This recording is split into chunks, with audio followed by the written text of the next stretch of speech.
আমরা একদম স্পষ্ট করে বলতে চাই, 7 কলেজের শিক্ষার্থীদের একটি টাকা, পবিত্র টাকা ওই ঢাকা বিশ্ববিদ্যালয় শিক্ষা সিন্ডিকেটের চোরদের কাছে আমরা যেতে দিব না।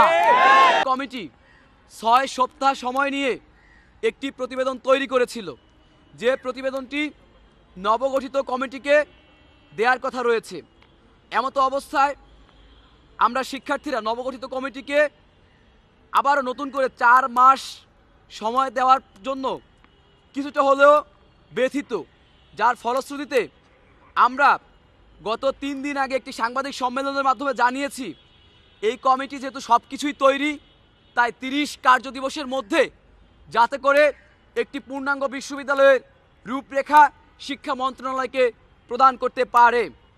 এর পাশাপাশি আমরা যখন দেখলাম যে এরকম একটি দাবি আমরা সবার সামনে, জাতির সামনে তুলে ধরেছি, ঠিক একই সময়ে ঢাকা বিশ্ববিদ্যালয় প্রশাসন ষড়যন্ত্রমূলকভাবে গত বছরের সকল নিয়মকানুন ভেঙে এবার আবার তারা একটি 24-25 সেশনের ভর্তি বিজ্ঞপ্তি তৈরি করেছে।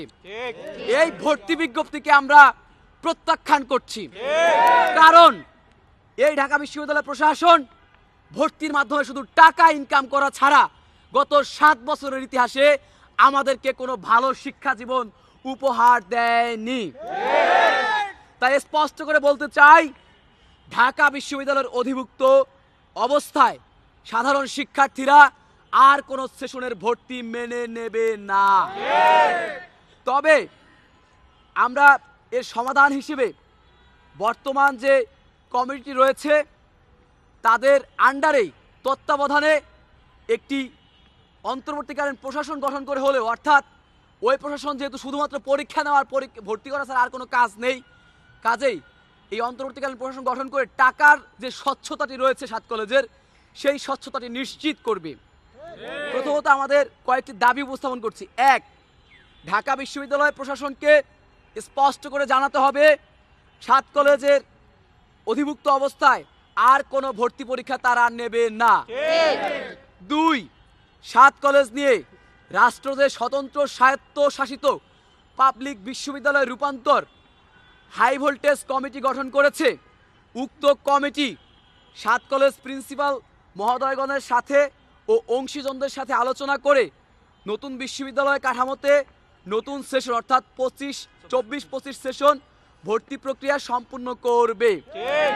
3, বিশ্ববিদ্যালয়ের জন্য যে কমিটি গঠন করা হয়েছে তার মাধ্যমে নতুন সেশনে নতুন বিশ্ববিদ্যালয়ে ভর্তি কাঠামো এবং সচল রাখতে প্রশাসনের সাথে সমন্বয় করে এমনভাবে কাজ করতে হবে যাতে করে 1 ঘন্টা সেশন জট না হয়।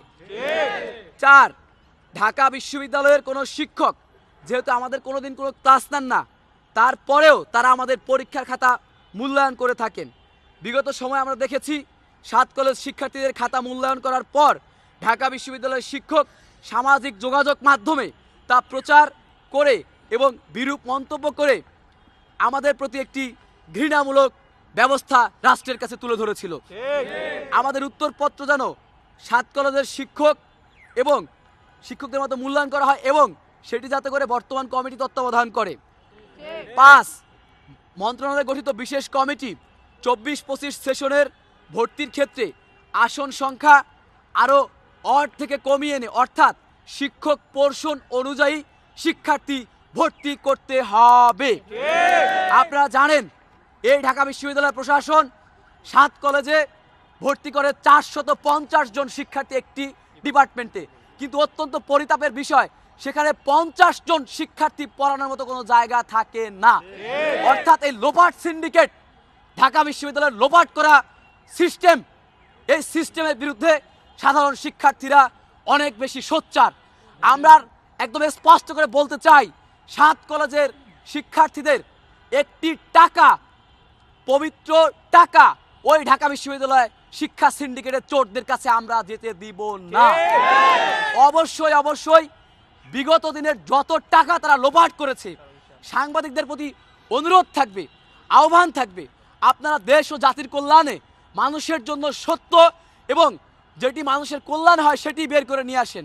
এই সাধারণ শিক্ষার্থীদের পক্ষ থেকে আপনাদের প্রতি আমন্ত্রণ থাকবে, এই ঢাকা বিশ্ববিদ্যালয় প্রশাসন বিগত 7 বছরে যে শত শত কোটি টাকা লোপাট করেছে 7 কলেজ থেকে, সেই টাকার সকল তথ্য আপনারা বের করবেন এবং বের করে জাতির সামনে সেটি তুলে ধরবেন বলে আপনাদের প্রতি আহ্বান জানাচ্ছি। এবং আমরা বিশ্বাস করি শিক্ষার্থীদের কল্যাণে, জাতির কল্যাণে আপনারা সেটি করবেন। আরও বলতে চাই স্পষ্ট করে যে বর্তমান যে কমিটিটি হয়েছে সেই কমিটির প্রতি আমাদের দৃঢ় বিশ্বাস, কারণ এখানে কিছু ভালো মানুষ রয়েছেন যে মানুষগুলো শিক্ষা এবং শিক্ষার্থী নিয়েই ভাবেন, জাতি নিয়ে ভাবেন। কাজে নির্দিষ্ট সময়ের মধ্যে যাতে, আবার নতুন করে বলছি, এই কমিটি তার রূপরেখা প্রণয়নের কাজটি করেন, বিশ্ববিদ্যালয় রূপরেখা প্রণয়ন, কারণ তারা করতে পারলে শিক্ষা মন্ত্রণালয়ের সাথে সাথে রাষ্ট্রপতি মহোদয় এবং প্রধান উপদেষ্টার স্বাক্ষর সহ একটি নথিভুক্ত, রাষ্ট্রীয় নথিভুক্ত করতে পারবে এবং তার মাধ্যমে আমাদের চিরমুক্তি মিলবে। শিক্ষা সিন্ডিকেটের কালো হাত থেকে বেরিয়ে এসে প্রায় 2 লক্ষ শিক্ষার্থী একটি মুক্ত হাওয়ায়, উন্মুক্ত পরিবেশে জ্ঞান ও শিক্ষা চর্চার সুযোগটি পাবে।